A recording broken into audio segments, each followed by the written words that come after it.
Welcome to study Buddha. आज है 15 मई 2024 और हम 15 मई से बनने वाले सभी महत्वपूर्ण प्रश्नों पर डिस्कस करेंगे। साथ में मैं आपको प्रत्येक प्रश्न से संबंधित इम्पोर्टेंट फैक्ट्स भी बताऊंगा, इसलिए इस वीडियो को लास्ट तक जरूर देखें। आप इस वीडियो का PDF इसके लिंक से डाउनलोड कर सकते हैं या आप हमारे टेलीग्रुप चैनल से भी इसका PDF डाउनलोड कर सकते हैं।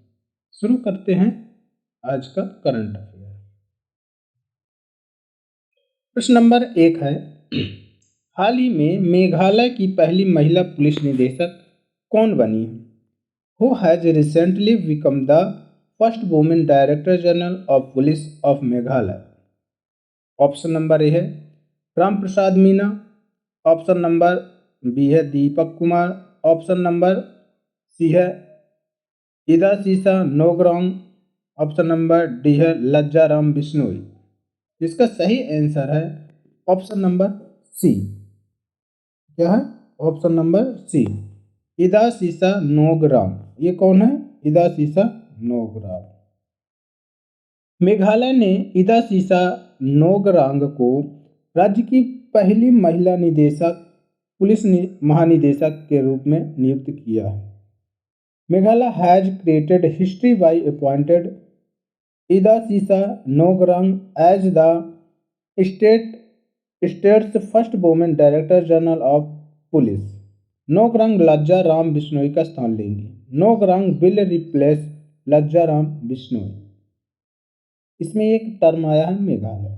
तो मेघालय की राजधानी यानी कैपिटल क्या है? शिलोंग।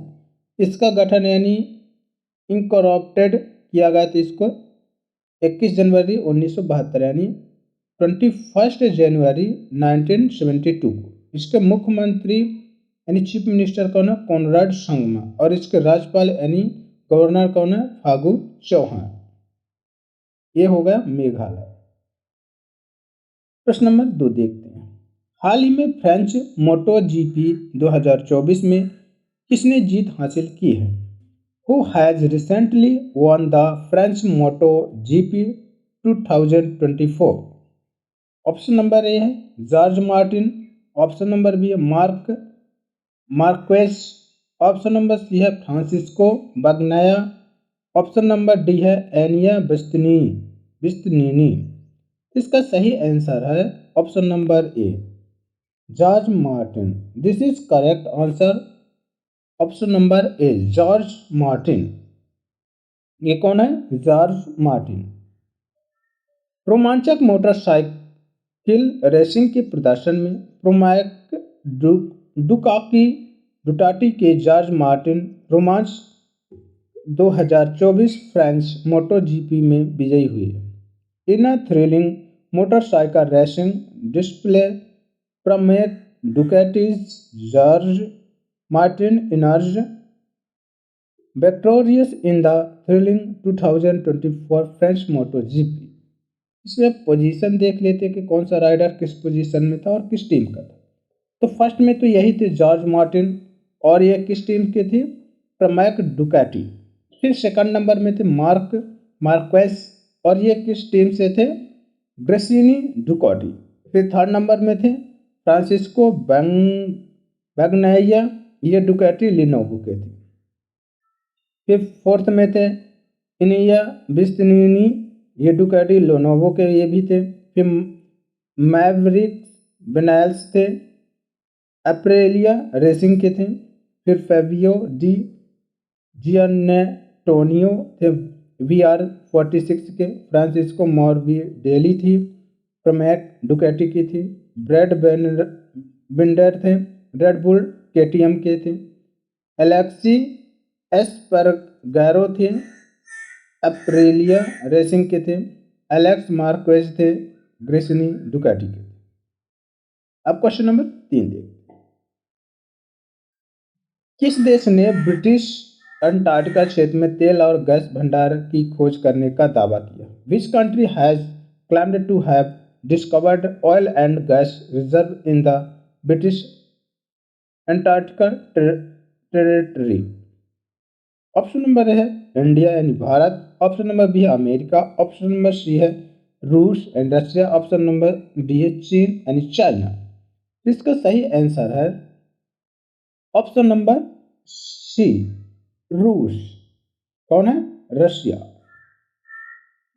रूस ने ब्रिटिश अंटार्कटिक क्षेत्र में बड़े पैमाने पर तेल और गैस भंडार की खोज करने का दावा किया, जो वर्तमान में 1959 अंटार्कटिका संधि के तहत संरक्षित क्षेत्र है। Russia claims to have discovered massive oil and gas reserve in the British Antarctica territory, which is currently a protected area under the 1959 Antarctica Treaty। इसमें अब आया है रशिया रूस। तो रूस की कैपिटल देखते हैं, मॉस्को है। इसके प्रेसिडेंट यानी राष्ट्रपति कौन? Vladimir Putin. और इसके प्राइम मिनिस्टर कौन है? अभी हाल ही फिलहाल में बने हैं मिखाइल मिशस्टिन। और यहाँ की करेंसी क्या है? रूबल। ये हो गया रूस। क्वेश्चन नंबर 4 देखते हैं, किस देश ने दुबई गेमिंग वीजा का अनावरण किया? Which country has unveiled the Dubai gaming visa? Option number है सिंगापुर, ऑप्शन नंबर बी है दुबई, ऑप्शन नंबर सी है भारत यानी इंडिया, ऑप्शन नंबर डी है अमेरिका। तो इसका सही आंसर है ऑप्शन नंबर बी, दुबई। क्या है? B, Dubai. दुबई के क्राउन प्रिंस महामहिम शेख हमदान बिन मोहम्मद बिन रशीद अल मखतूम ने दुबई कार्यक्रम के हिस्से के रूप में गेमिंग 2023 के लिए दुबई गेमिंग वीजा का अनावरण किया। His highness Sheikh Hamdan bin Mohammed bin Rashid Al Maktoum, crown princess of Dubai, has unveiled the Dubai Gaming Visa for Gaming 2033, sorry यहाँ पे 33 as part of the Dubai programme. इसका उद्देश्य क्या था? ई gaming उद्योग में कुशल व्यक्तियों और अग्रदूतों को व्यापक सहायता प्रदान करना। The aim is the provide comprehensive support to skilled individuals and pioneer in the e gaming industry. संभावित आवेदक दुबई गेमिंग वीजा के लिए दुबई कल्चर वेबसाइट या इस उद्देश्य के लिए स्थापित समर्थित पोर्टल के माध्यम से आसानी से आवेदन कर सकते हैं। यानी इसका आवेदन कहाँ से होगा? दुबई कल्चर वेबसाइट से। तो prospective applicant can easily apply for the Dubai gaming visa the Dubai culture website और the dedicated portal set up the purpose. Next question, हाल ही में PSU समर्पण पुरस्कार से किसे सम्मानित किया गया? Who has recently honoured with the PSU dedication award? Option number है commodore Hemant Khatri, option number B है Sujay Raina, option number C Shashi Bhushan Singh, option number D है एन चंद्रशेखर। तो this is correct option number A, commodore Hemant Khatri. ये कौन है? Commodore Hemant Khatri. Hindustan shipyard limited के अध्यक्ष और प्रबंध निदेशक कमोडोर हेमंत खत्री को गांव कनेक्ट द्वारा प्रतिष्ठित PSU समर्पण पुरस्कार से सम्मानित किया गया। Commodore Hemant Khatri, chairman and managing director Hindustan shipyard limited, was honoured with the prestigious PSU dedication award by government connect. इस पहल का उद्देश्य देश की वृद्धि और विकास में सार्वजनिक क्षेत्र के उपक्रमों के अमूल्य योगदान को पहचानना। The objective of this initiative is to recognize the invaluable contribution of public sector undertaking in the growth and development of the country। Next question, हाल ही में ड्रोन दीदी पायलट प्रोजेक्ट के लिए MSDE और किसके बीच समझौता हुआ? Recently an agreement was signed between MSDE and whom for the drone DD pilot project? Option number A है Mahindra and Mahindra Limited, option number B है Reliance Industries Limited, option number C है Indian Oil Corporation Limited, option number D है Tata Motors Limited. तो इसका सही answer है option number A. This is correct option number A, Mahindra and Mahindra Limited. तो उभरते प्रौद्योगिकी क्षेत्र में महिलाओं को सशक्त बनाने के की दिशा में एक महत्वपूर्ण कदम में कौशल विकास और उद्यमिता मंत्रालय यानी MSDE ने ड्रोन दीदी योजना के तहत 2 पायलट प्रोजेक्ट परियोजना का संचालन करने के लिए महिंद्रा एंड महिंद्रा लिमिटेड के साथ एक समझौता ज्ञापन MOU पर हस्ताक्षर किए। इन a significant step toward empowering women in emerging technology field, the Ministry of Skill Development and Entrepreneurship has signed memorandum of understanding with Mahindra and Mahindra Limited to conduct 2 pilot project under the drone DD scheme. अब इसमें आया Mahindra and Mahindra. तो Mahindra and Mahindra limited founded कब हुई थी? 2 अक्टूबर 1945 को, और इसका हेडक्वार्टर कहाँ? मुंबई में, और इसके सीईओ कौन है वर्तमान में? अनीश शाह। नेक्स्ट क्वेश्चन, हाल ही में बिहार के किस पूर्व उप मुख्यमंत्री का निधन हो गया है? Which former Deputy Chief Minister of Bihar has passed away recently? Option number है Uttar Pradesh, option number B है बिहार, ऑप्शन नंबर सी है Gujarat and option number D है Madhya Pradesh. This is correct answer option number B, Bihar. ये कौन है? बिहार के पूर्व उप मुख्यमंत्री सुशील कुमार मोदी। वह कैंसर से पीड़ित थे, यानी he was suffering from cancer. ये किससे पीड़ित थे? कैंसर से। तो वह बिहार से भारतीय जनता पार्टी की तरफ से राज्यसभा सांसद भी थे। He was also Rajya Sabha MP from Bihar on off behalf of the Bharatiya Janata party. ये 2005 से 2013 और 2017 से 2020 के बीच बिहार के वित्त मंत्री के रूप में भी काम किया है। He was also the finance minister of Bihar between 2005 to 2013 and 2017 to 2020 में 2 बार बिहार के डिप्टी सीएम भी रहे। He was the deputy CM of Bihar twice। पहली बार 2005 से 2013 तक और दूसरी बार 2017 से 2020 तक डिप्टी सीएम के पद पर कार्य किया है। तो he held the post of deputy CM for the first time from 2005 to 2013 and for the second time from 2017 to 2020। Next question, हाल ही में शुगर की किडनी लगवाने वाले पहले व्यक्ति कौन बने हैं जिनका निधन हो गया? Who has recently become the first person to get a pig's kidney transplant? Who has passed? Option number A है Richard Rick Slayman, option number B है Kami Rita Sherpa, option number B है Kenton Cool, option number D है Idashisha Nongrang. तो इसका सही answer है option number A, Richard Rick Slayman. This is correct option number A, Richard Rick Slayman. ये कौन है? Richard Rick स्लेमन। अमेरिका राज्य के मैसाचुसेट्स में स्वर की किडनी लगवाने वाले 62 साल के रिचर्ड रिक स्लेमन की मौत हो गई। Richard Rick Slayman, a 62 years old man with a pig kidneys, died in the US state of Massachusetts। Richard को मार्च में जेनेटिकली मॉडिफाइड स्वर की किडनी लगाई गई थी। Richard was transplant with a genetically modified pig kidneys in March. डॉक्टरों ने कहा थी कि यह किडनी कम से कम 2 सालों तक रिचर्ड के शरीर में ठीक से काम कर सकती है। Doctor had said that this kidney could function properly in Richard's body for the last 2 years। Next question, किस अंतरिक्ष एजेंसी ने चंद्रमा पर पहला रेलवे सिस्टम बनाने की योजना का अनावरण किया?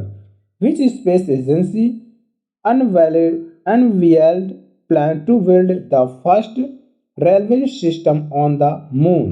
ऑप्शन नंबर है इसरो, ऑप्शन नंबर बी है नासा, ऑप्शन नंबर सी है जाक्सा, ऑप्शन नंबर डी है इनमें से कोई नहीं, यानी नॉन ऑफ दिस। इसका सही आंसर है option number B. This is correct answer option number B NASA.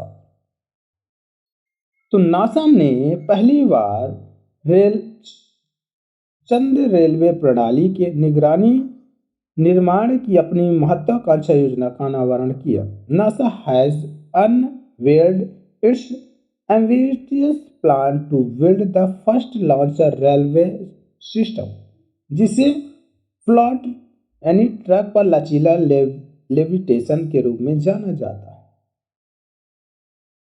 This is known as FLOAT flexible levitation on track, जिसे चंद्रमा पर पेलोड परिवहन में क्रांति लाने के लिए डिजाइन किया गया है।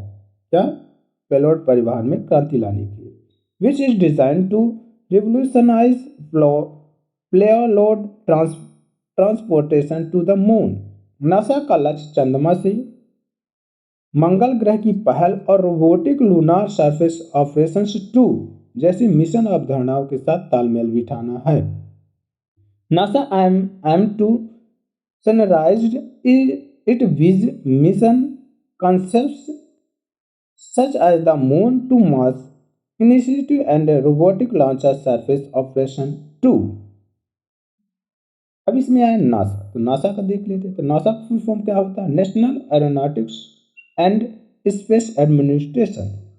इसको कब बनाया गया था, यानी क्रिएटेड कब किया गया था? 29 जुलाई 1958 के, यानी कि जुलाई 1958 को। इसका मुख्यालय यानी हेडक्वार्टर कहाँ है? वाशिंगटन डीसी में। इसके प्रशासक यानी एडमिनिस्ट्रेटर कौन है? Will Nelson. कौन है? Will Nelson. नेक्स्ट क्वेश्चन, हाल ही में सुपर वेट रैपिड और ब्लिट्ज पोलैंड चैंपियन खिताब किसने जीता है? Who has recently won the Superbet rapid and blitz Poland championship title? Option number A Magnus Carlsen, option number B G M Bei, option number C Praggnanandhaa, option number D Arjun. तो इसका सही answer है option number A Magnus Carlsen. This is correct answer, option number A Magnus Carlsen. ये कौन है? Magnus Carlsen. Rapid section में अंतिम स्थिति इस प्रकार थी। इसमें देखते हैं कि इनकी स्थिति क्या थी। तो मैग्नस कार्लसन ये 26 पॉइंट्स के साथ फर्स्ट नंबर में थे। फिर वेई 25.5 नंबर्स के साथ सेकंड नंबर में थे।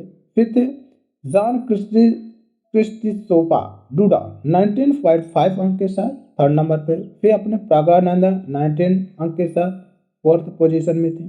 फिर अर्जुन भी यही के थे, तो 18 पॉइंट्स के साथ नेक्स्ट थे। फिर इस तरह ये पूरे क्रम में इनकी स्थिति थी। नेक्स्ट क्वेश्चन देखते, कौन सा देश Sultan Azlan Shah hockey trophy का पहली बार विजेता बना है?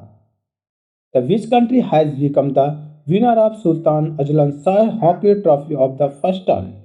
ऑप्शन नंबर है चीन यानी चाइना, ऑप्शन नंबर बी है जापान, ऑप्शन नंबर सी है Brazil and option number D है भारत यानी इंडिया। इसका सही आंसर है option number option number B. क्या है? Option number B Japan. तो प्रतिष्ठित टूर्नामेंट के 2024 संस्करण में 6 टीमों ने भाग लिया, जिसमें जापान, पाकिस्तान, कनाडा, दक्षिण कोरिया, न्यूजीलैंड और मेजबान देश मलेशिया ने भाग लिया था। The 2024 edition of the prestigious tournament will see the participation of 6 teams: Japan, Pakistan, Canada, South Korea, and New Zealand, and host nation Malaysia. Japan championship बनकर उभरा, ठीक, जबकि पाकिस्तान उप विजेता रहा। Japan emerged as the championship while Pakistan finished as the runners up. अंतिम standing में Malaysia तीसरे स्थान पर रहा। Malaysia finished third in the final standings. Bharat विश्व स्तर पर छठे स्थान पर था। इंडिया रैंक्स 6th ग्लोबली, जबकि नीदरलैंड शीर्ष स्थान पर रहा। अगर विश्व स्तर पर देखा जाए तो नीदरलैंड शीर्ष स्थान पर, इसके बाद Belgium, Australia, Germany and England रहे। फाइनल के बाद जापान अपनी रैंकिंग में सुधार करके 15वें स्थान पर पहुंच गया, यानी कि विश्व स्तर पर जापान 15वें नंबर पर। Why the Netherland are at the top spot is the followed by the Belgium, Australia, Germany and England. After the final, Japan improved its ranking to 15th. Bharat एक नियमित प्रतिभागी और सुल्तान अजलन शाह ट्रॉफी यानी विजेता रहा, जो 5 बार विजेता रहा। पहली बार 1985 में, दूसरी बार 1991, तीसरी बार 1995 में, 2009 में, 2010 में ये अजलन शाह ट्रॉफी विजेता रहा। India a regular participant and 5-time winner of the Sultan Azlan Shah trophy इस साल के टूर्नामेंट से बाहर हो गया, यानी इंडिया इस साल के टूर्नामेंट से बाहर हुआ है। India was eliminated from this year tournament. Next question, हाल में संयुक्त राष्ट्र ने विश्व फुटबॉल दिवस कब घोषित किया है? When did the United Nations recently declare world football day? Option number है 12 मई, ऑप्शन नंबर बी 15 मई, ऑप्शन नंबर सी है 20 मई यानी 20 में, ऑप्शन नंबर डी है 25 मई यानी 25 में। तो इसका सही आंसर है ऑप्शन नंबर डी 25 मई, यानी this is correct answer option number D 25 में। तो संयुक्त राष्ट्र महासभा ने सर्वसम्मति से 25 मई को विश्व फुटबॉल दिवस के रूप में घोषित किया है। The United Nation General Assembly has unanimously declared 25 May as world football day. अब देखते मई में मनाए जाने वाले अब तक महत्वपूर्ण दिवस। 1 मई को मनाया गया था अंतर्राष्ट्रीय मजदूर दिवस या मई दिवस। 2 मई को विश्व टीना दिवस। 3 मई को प्रेस स्वतंत्रता दिवस। 4 मई को कोयला खनिज दिवस और अंतर्राष्ट्रीय अग्निशामक दिवस। और 5 मई को मनाया गया था विश्व हंसी दिवस। 6 मई को अंतर्राष्ट्रीय नो डाइट दिवस या इंटरनेशनल नो डाइट दिवस। 7 मई को विश्व एथलेटिक्स दिवस, वर्ल्ड एथलेटिक्स डे, यह वर्ल्ड अस्थमा डे यानी विश्व अस्थमा दिवस। 8 मई को मनाया गया था विश्व रेड क्रॉस और रेड क्रिसेंट दिवस यानी विश्व वर्ल्ड रेड क्रॉस दिवस और रेड क्रिसेंट दिवस। 8 मई को ही मनाया गया था विश्व थैलेसीमिया दिवस यानी वर्ल्ड थैलेसीमिया दिवस। और 9 मई को मनाया गया था महाराणा प्रताप की जयंती। और 10 मई को मनाया गया था इंटरनेशनल ऑर्गेनिया डे यानी अंतर्राष्ट्रीय ऑर्गेनिया दिवस। 11 मई को मनाया गया विश्व प्रवासी दिवस। 12 मई को मनाया गया इंटरनेशनल नर्सिंग डे और मातृ डे मदर डे। और ये अभी घोषित किया गया 25 मई को विश्व फुटबॉल। ये हो गए मई में अब तक मनाए जाने वाले इंपॉर्टेंट दिवस।